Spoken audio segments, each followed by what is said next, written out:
wonder whether you wouldn't mind giving me your attention for a minute. I love making public speeches.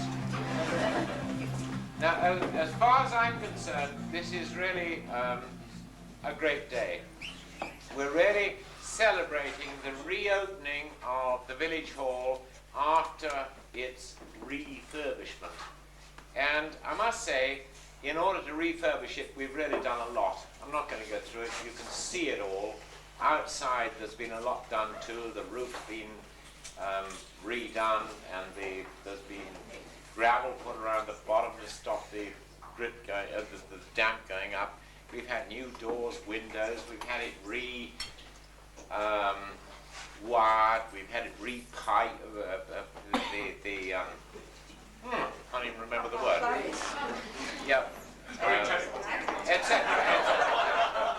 And inside, I mean, think what our consultant designers have done for us. They've really chosen quite a good decor, and I hope you like what you've seen.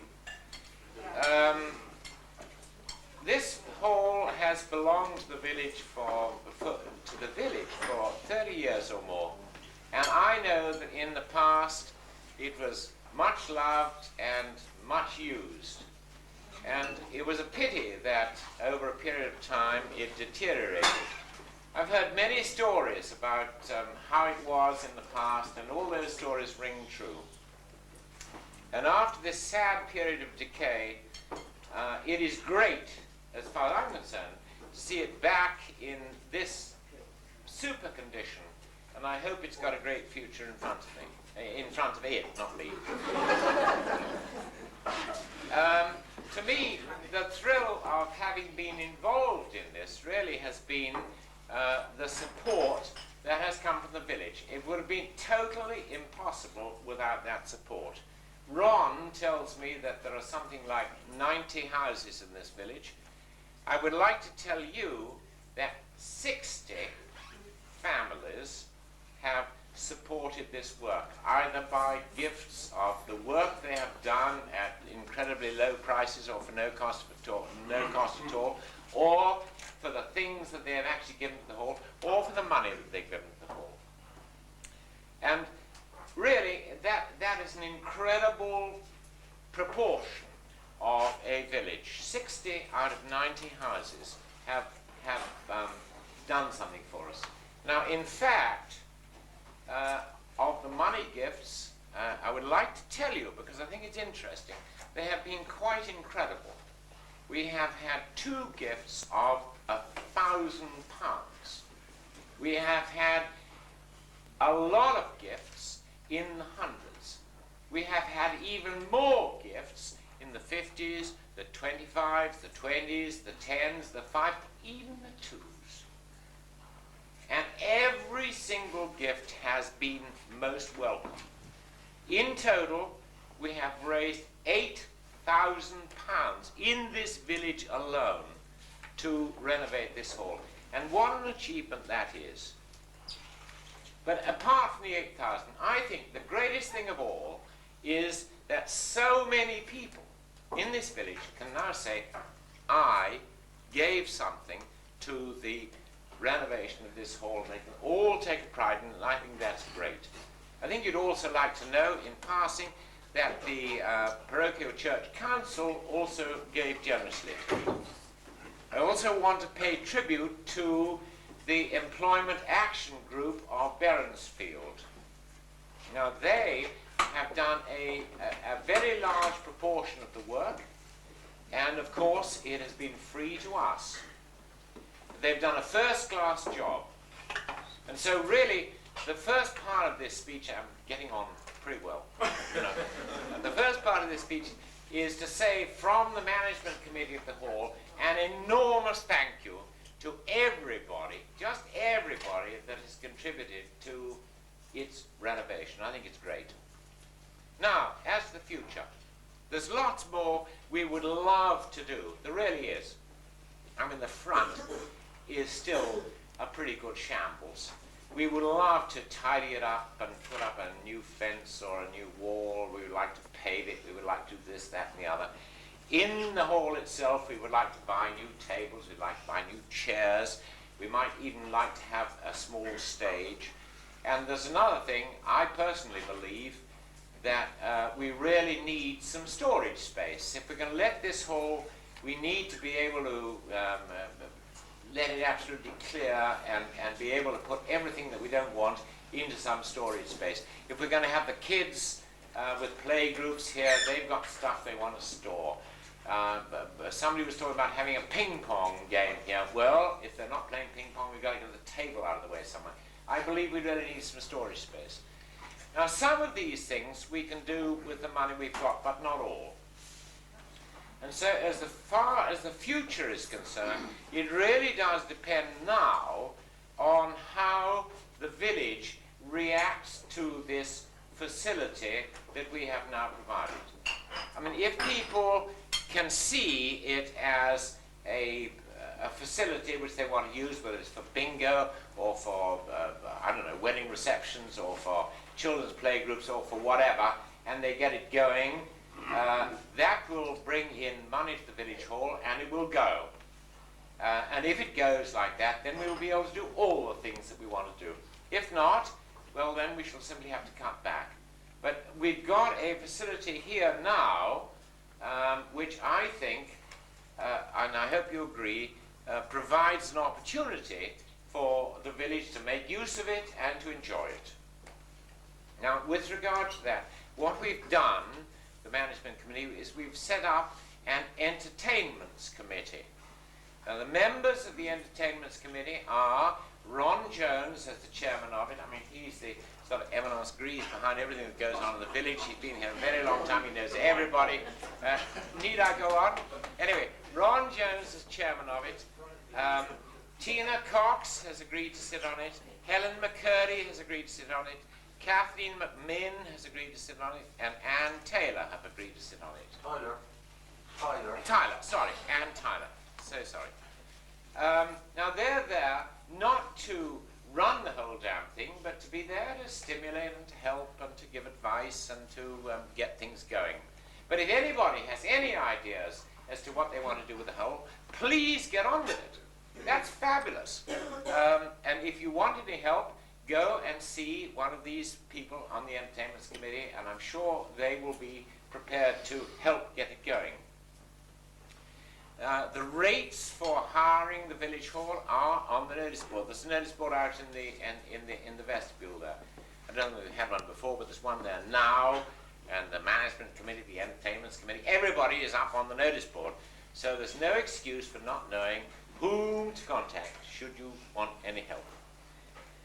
The other great thing I have to announce is that Linda Sargent has agreed to be the caretaker booking clerk and holder of the keys of the village hall, and we're quite delighted.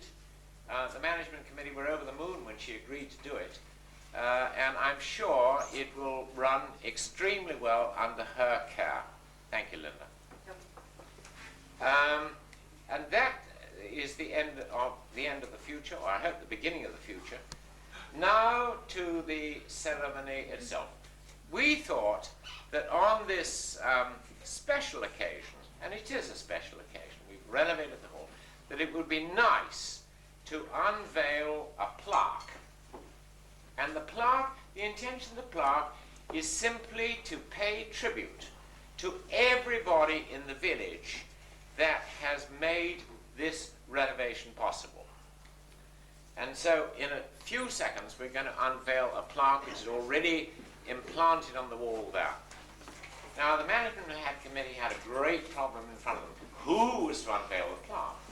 Well, in fact, of course, their decision was entirely unanimous. No trouble at all. It was about the easiest decision we've had to take in this last 6 months, isn't it, Mick? We decided that the most distinguished resident in the village, a past chairman of the hall when it was really running well, and indeed a very much loved member of the community was, of course, Robin Cavendish. So we decided that he was the guy authoritative about it. And can you imagine? He demurred, he remonstrated. I had 3/4 of an argument with him as to whether he was prepared to do this job for us or not. He produced all the arguments under the sun why he couldn't do it. First of all, he couldn't tear the thingamajig off the wall, so I said, well, perhaps Diana could do that for you. And secondly, he said, amongst other things, if I speak, nobody's going to be able to hear me anyway. And so I said, well, after I have spoken for this long, that won't matter, because nobody wants to hear me. And in the end, he agreed. So, dear Robin, over to you to reopen this hall. Thank you very much. Well done,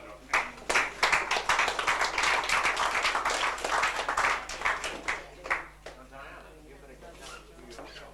No, he's got to make a speech first. Oh, I see. Well, whatever you like. I'm very flattered to be asked, and I accept it much more easily than was suggested. I do hope that people can hear me. I am on maximum volume. Now, many years ago when I was chairman of the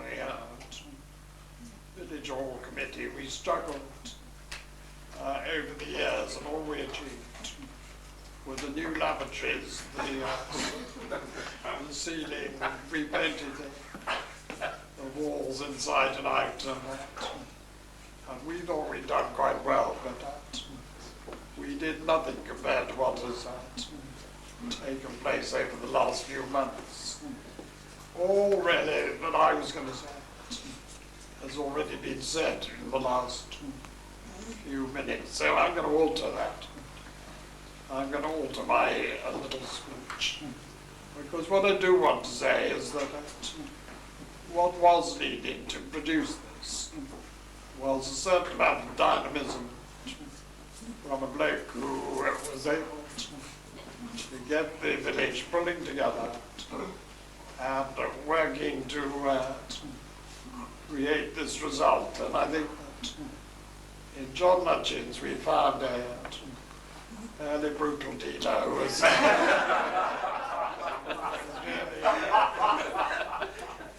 achieved the object, and that must be the most important thing. I think that a village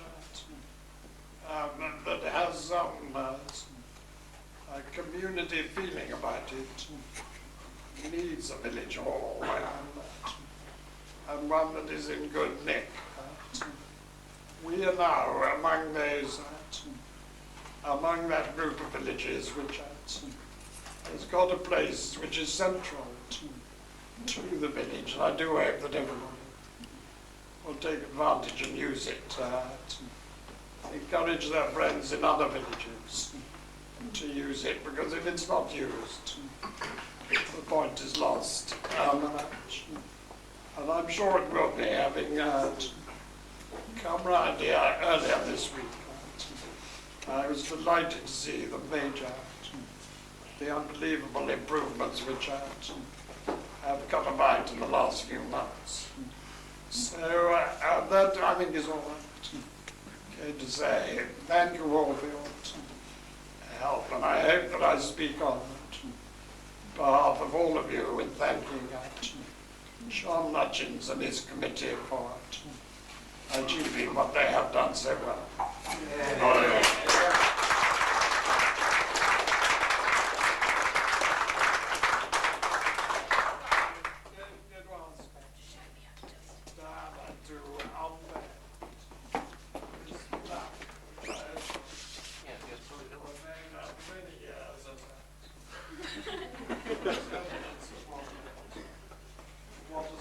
He's still going on.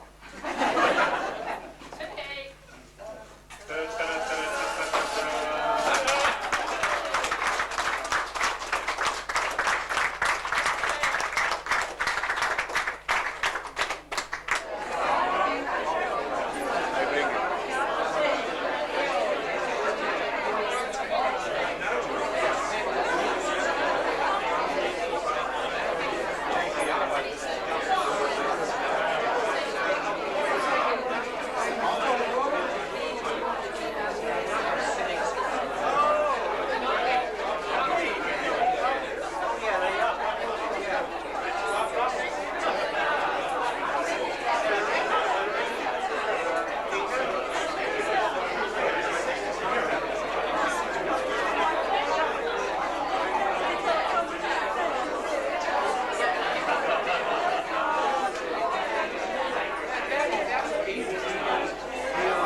And I thought you did very well. I was very pleased. How can you tell when it's something you've never done before? I didn't even know what I was supposed to do.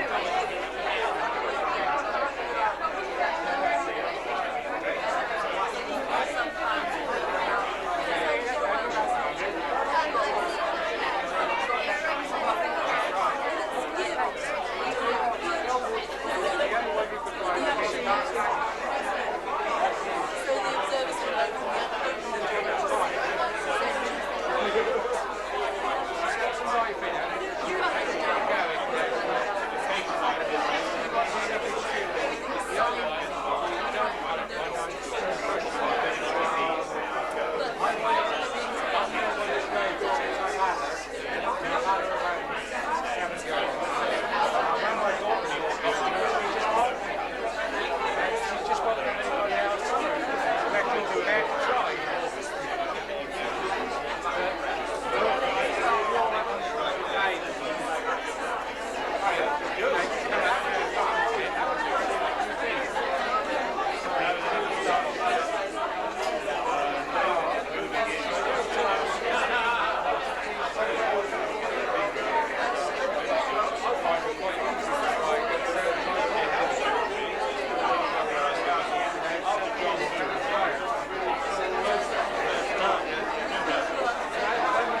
forge.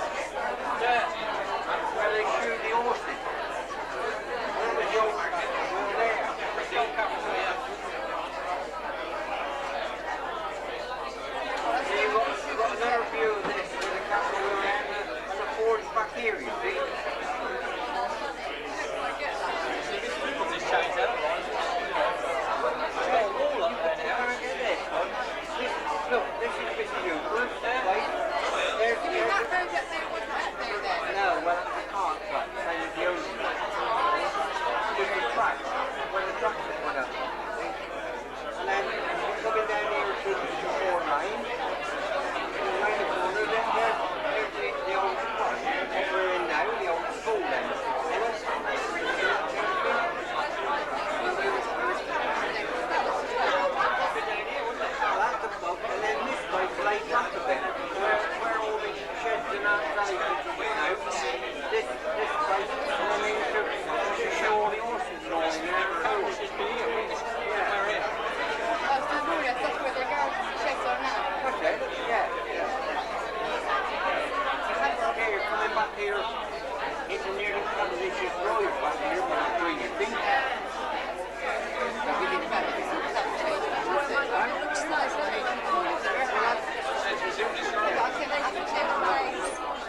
like this, you're going to destroy it. And he did.